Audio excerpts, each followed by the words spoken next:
میرا نام ڈاکٹر محمد اشرف گناترا ہے. میں ایک پلاسٹک سرجن ہوں. میں نے 30 سال Sindh government hospital Dow medical college میں as a professor of plastic surgery کام کیا ہے. پلاسٹک سرجری ایک بہت فاسٹ فیلڈ ہے. اس میں ایک شعبہ جو ہے وہ کٹے ہونٹ کٹے تالو کا ہے. یہ ایک پرابلم ہے, پیدائشی نقص ہے جو پاکستان میں کافی عام ہے.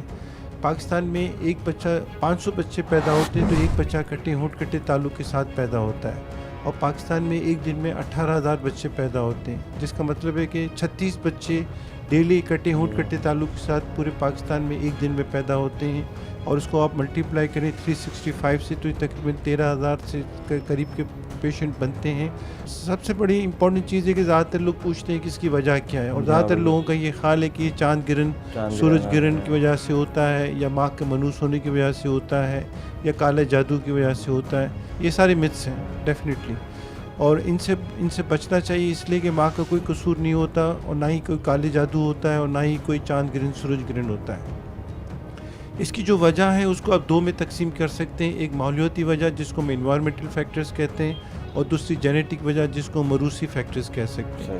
خاندان میں شادیاں, کزن میریجز جو ہے وہ موروثی فیکٹرز میں آتی ہے, اور 10 میں سے 3 مریض ایسے دیکھے گئے ہیں جو خاندان میں شادیوں کی وجہ سے ہوتے ہیں. تو اور دوسرا جو انوائرمنٹل فیکٹر ہے اس میں جو ایک کاز آئیڈینٹیفائی ہو گیا ہے, جو ثابت ہو گیا ہے, وہ ہے فولک ایسڈ کی کمی. فولک ایسڈ کی کمی اگر ماں کے اندر ہوتی ہے تو کٹے ہونٹ کٹے تالو ہو سکتا ہے. اور جو کٹا ہونٹ کٹے تالو کا جو بچہ ہے وہ ماں کے جو رحم میں جو بن رہا ہوتا ہے وہ 7-8 ہفتے میں پتہ چل سکتا ہے. 7ویں 8ویں ہفتے میں کٹا ہونٹ کٹا تالو ہو جاتا ہے. اور اچھا سونولوجسٹ آپ کو بتا سکتا ہے کہ کٹا ہوا ہونٹ اور کٹا ہوا تالو ہے. کبھی بھی یہ نہیں ہوتا کہ چاند گرہن ہو رہا ہے 6 مہینے میں اور ماں نکلی اور اس کو ہو گیا, وہ پہلے ہو چکا ہوتا ہے.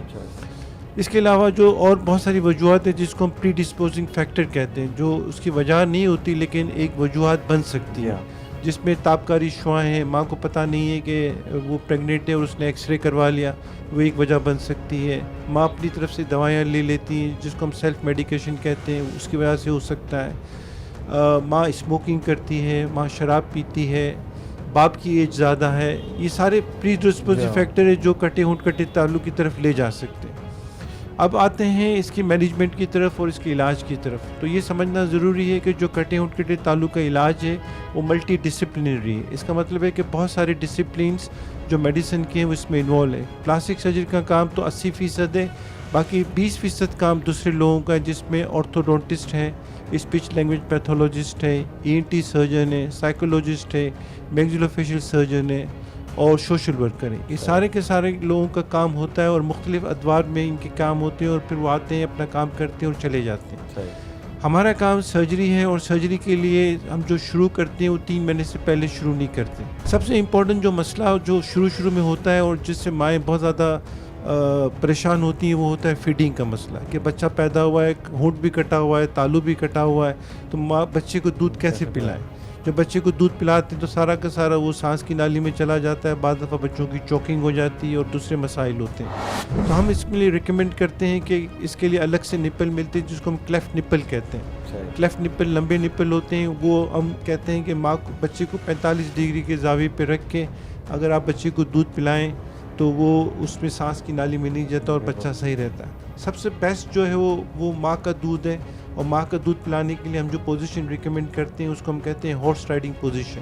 اس میں یہ ہوتا ہے, ہم یہ کہتے ہیں کہ ماں کی جو تھائی ہے وہ ایز اے ہارس کام کرتی ہے, اس پہ بچے کو بٹھانا ہے, ایک ہاتھ سے اس کو سپورٹ دینا ہے اور دوسرے ہاتھ سے اس کو فیڈ کرانا. ہونٹ کی سرجری 3 ماہ پہ ہوتی ہے, تالو کی سرجری 9 ماہ سے 18 ماہ پہ ہوتی ہے, اور مسوڑوں کی سرجری 8 سے 11 سال پہ ہوتی ہے, اور پھر آخری سرجری جو ناک کی سرجری ہوتی ہے وہ 17-18 سال میں ہوتی ہے. یہ 4 سرجریاں ان مریضوں کے لیے ضروری ہے جن کے ہونٹ, مسوڑے, تالو سب کٹے ہوئے ہوتے ہیں. لیکن بعض بچے پیدا ہوتے ہیں جن کے صرف ہونٹ کٹے ہوتے ہیں, بعض بچے پیدا ہوتے ہیں جن کے صرف تالو کٹے ہوتے ہیں, اور بعض بچے پیدا ہوتے ہیں جن کے ہونٹ اور تالو دونوں کٹے ہوئے ہوتے ہیں. تو یہ 4 سرجریاں ان کے لیے ہوتی ہیں جن کے دونوں کٹے ہیں. اگر خالی ہونٹ کٹا ہے تو ایک ہی سرجری ہوگی, خالی تالو کٹا ہے تو ایک ہی سرجری ہوگی. ان سرجریوں کے بیچ میں ہم بچے کو دیکھتے رہتے ہیں, اس کی آواز کا معائنہ کرتے رہتے ہیں, اور ضرورت پڑنے پہ اسپیچ تھیراپی کرواتے ہیں. ساتھ ساتھ میں اس کے دانتوں کو دیکھتے رہتے ہیں, اور ضرورت پڑتی ہے تو واپس آرتھوڈونٹسٹ کے پاس بھیجتے ہیں چہرے کی نشو و نما کو دیکھتے رہتے ہیں. اگر ضرورت پڑتی ہے تو میکسیلوفیشل سرجن کو انوالو کرتے ہیں. تو یہ سارا سلسلہ جو ہے وہ تقریباً 18 19 20 سال تک چلتا رہتا ہے.